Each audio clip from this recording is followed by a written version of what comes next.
They say never mix business with family. But when my brother stole my software architecture and pitched it as his own to our investors, he forgot one crucial detail. I had embedded a signature in the code that would reveal his betrayal exactly when he needed it most. During his pitch to secure $50 million in Series B funding. My name is Daniel Y., and until 3 months ago, I was the Chief Technology Officer at Quantum Cipher, a cybersecurity startup I co-founded with my brother, Eric. We had built the company from nothing to a valuation of over $200 million in just under 4 years. Our encryption technology promised to revolutionize data security in an increasingly vulnerable digital landscape. The journey had been exhilarating, late nights fueled by caffeine and ambition, the rush of solving seemingly impossible problems, and the pride of creating something meaningful. Eric and I had always been competitive. Growing up as the children of Chinese immigrants in suburban Boston, excellence wasn't encouraged, it was expected. Our parents had sacrificed everything to give us opportunities in America, working double shifts at the restaurant they owned to pay for our education. While Eric excelled socially, becoming class president and captain of the debate team, I found my place in mathematics and computer science, often spending weekends at specialized programs while my peers attended parties. One brother to build it, one brother to sell it, our father would say proudly. The perfect combination. And for a while it was. Eric's charisma and business acumen complemented my technical expertise. He handled investors and media with natural grace, while I led our engineering team in developing our breakthrough encryption protocol. The arrangement worked, until it didn't. The trouble began when Vanessa Chen joined our company as VP of Business Development. Brilliant, ambitious, and with connections throughout Silicon Valley, she was exactly what we needed to scale our business. Eric recruited her personally, convinced her expertise would help us secure the Series B funding we needed to expand internationally. She's perfect for us, Daniel, he had insisted. Harvard MBA, experience at Google and Microsoft, and she believes in what we're building. What Eric didn't mention was their previous relationship. They had dated briefly during business school before going their separate ways. I discovered this only by accident, overhearing a conversation at our company holiday party. When confronted, Eric dismissed it as irrelevant. Ancient history, he said with a laugh. We're professionals. Besides, she's engaged to some venture capital guy now. I should have recognized the warning signs. The private meetings that didn't appear on any calendar, the sudden interest Eric took in the technical aspects of our product, the subtle changes in how decisions were being made. But I was focused on perfecting our technology, addressing the vulnerabilities our security team had identified in our latest audit. 3 months ago, I returned early from a cybersecurity conference in Singapore, having cut my trip short after a breakthrough idea for solving our persistent latency issue. It was nearly midnight when I reached the office, expecting to find it empty. Instead, I saw light coming from our main conference room. Through the glass walls, I could see Eric and Vanessa huddled over a laptop, surrounded by technical diagrams that looked suspiciously like my preliminary designs for our next-generation architecture. When I entered, they jumped apart like guilty teenagers. Daniel. Eric recovered quickly. You're back early. We were just reviewing some materials for the investor presentation next month. At midnight? I asked, noting how Vanessa subtly closed the laptop. The best work happens after hours, she said smoothly. Eric was helping me understand the technical infrastructure in more detail. Investors always drill down on the technology. I nodded, watching as Eric gathered the diagrams into a folder. Those look like my working designs for the distributed node architecture. Just making copies, Eric said, sliding the folder into his messenger bag. You know how thorough Vanessa likes to be with preparation. Something felt wrong, but I couldn't place it. These were people I trusted implicitly, my brother and our hand-picked executive. I pushed my suspicions aside, attributing them to travel fatigue and the perpetual stress of startup life. 1 week later, Eric suggested a new division of responsibilities in preparation for our upcoming funding round. We need to specialize more as we scale, he explained during our weekly leadership meeting. Daniel, you should focus exclusively on current product development and stability. Vanessa and I will handle the future roadmap and investor relations. The future roadmap is built on the architectural changes I'm developing, I pointed out. We can't separate them. We're not separating them, Vanessa interjected. We're just streamlining communication. Investors don't need all the technical details, they need a clear, compelling vision. The vote was 3-1. Our CFO, always more aligned with Eric's vision than mine, sided with them. I was effectively boxed out of investor presentations and strategic planning, relegated to maintaining our existing systems while my brother and Vanessa shaped the company's future. My suspicions grew when I noticed Eric had revoked my access to certain company repositories. When questioned, he cited security compartmentalization as we approached our funding round. It made little sense. I had architected our entire system. If anyone should have comprehensive access, it was me. The final confirmation came from an unexpected source. Michael Zhang, one of our senior engineers who had been with us since the beginning, requested a private meeting off-site. I thought you should know, he said hesitantly as we sat in a quiet corner of a coffee shop 2 blocks from our office. Eric and Vanessa have been meeting with the engineering team individually.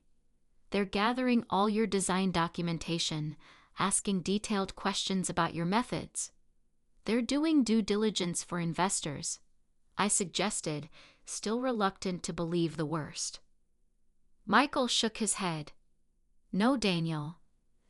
They're positioning Eric as the true technical visionary behind Quantum Cipher. They've been rewriting the company history. According to the new narrative, you implemented Eric's architectural vision. You didn't create it. The betrayal felt physical, like a blow to the chest. My own brother was attempting to erase my contributions, to recast himself as the technical genius behind our success. It wasn't just about ego. It was about fundamentally misrepresenting our company to investors and the market. That night, I accessed our systems remotely, using administrator credentials only I possessed. What I found confirmed my worst fears. A completely revised investor presentation that minimized my role to early implementation support, with Eric prominently featured as the architectural visionary behind our technology. More disturbing still, I discovered emails between Eric and Vanessa discussing a post-funding reorganization that would move me to an advisory role with no operational authority. They planned to push me out of the company I had helped build from nothing. I considered my options carefully. A public confrontation would damage the company and potentially torpedo our funding round, hurting our employees and customers. Legal action would be prolonged and messy, with no guaranteed outcome. I needed a solution that would reveal the truth while preserving what we had built. Then I remembered something I had implemented years ago, when we first founded the company. In our core encryption protocol, I had embedded a digital signature, a cryptographic proof of authorship that linked the fundamental architecture to my identity. It was standard practice in advanced cryptography, a way to verify authentic authorship while maintaining open-source principles. The signature wasn't hidden exactly. It was hiding in plain sight, visible to anyone who knew exactly where to look and how to decode it. If activated during a demonstration, it would display my name and timestamp as the architectural creator, irrefutable evidence embedded in the very technology Eric was claiming as his own.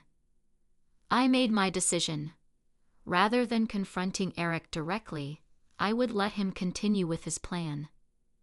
The investor presentation was scheduled as a live demonstration of our next-generation architecture, the perfect stage for the truth to reveal itself. For the next 2 weeks, I played my part perfectly. I attended meetings, responded to technical questions, and gave no indication that I was aware of the betrayal in progress. Eric grew increasingly confident, even condescending in his interactions with me. "Don't worry about the Sanderson Venture Partners presentation," he said the day before the big meeting. "Vanessa and I have it covered. Just make sure the demo environment is stable." Of course, I replied, hiding my anger behind a mask of professional courtesy. "Everything's prepared." The morning of the presentation arrived. Our conference room was filled with partners from Sanderson Venture Partners, one of Silicon Valley's most prestigious firms. If successful, their investment would value Quantum Cipher at over $500 million.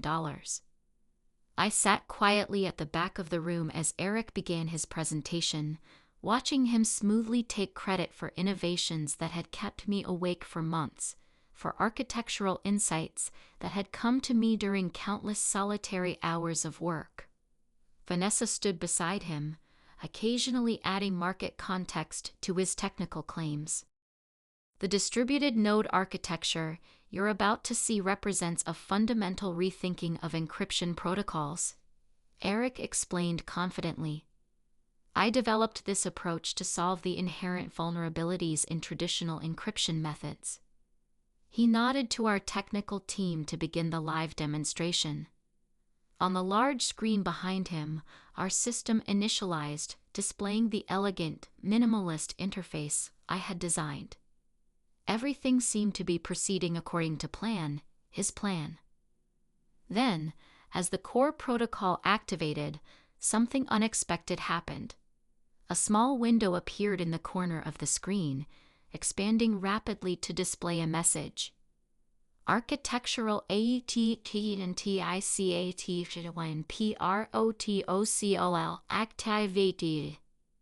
Primary Architecture by Dan ALWEI. TINESTAMP 06 to 12/2019.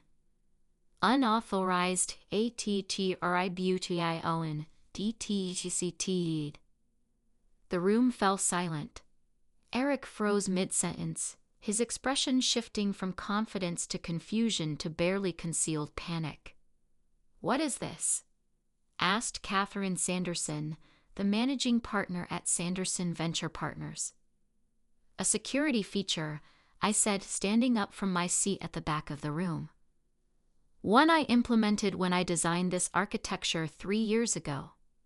It's a cryptographic proof of authorship, standard practice in secure systems development."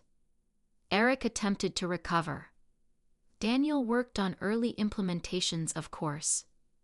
We all contributed."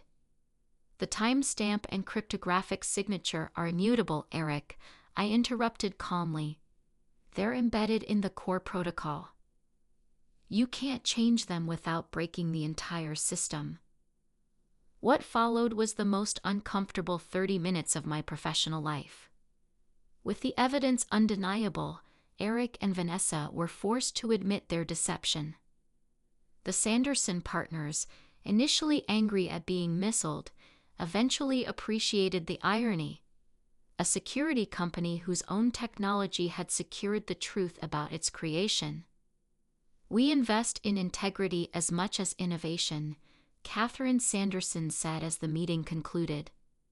"We're still interested in Quantum Cipher, but we need to understand the actual leadership structure and contribution history before proceeding." In the aftermath, Our board of directors called an emergency meeting. Eric and Vanessa were placed on administrative leave pending a full investigation. 2 weeks later, both resigned rather than face formal dismissal. I was appointed interim CEO, while the board conducted a search for permanent leadership. The funding round eventually closed, though at a somewhat lower valuation than originally projected. More importantly, Quantum Safer survived with its core technology and team intact. Eric and I haven't spoken since that day. Our parents, devastated by the rift between their sons, have tried unsuccessfully to mediate a reconciliation. Perhaps someday that will be possible, but the wound remains too fresh, the betrayal too profound.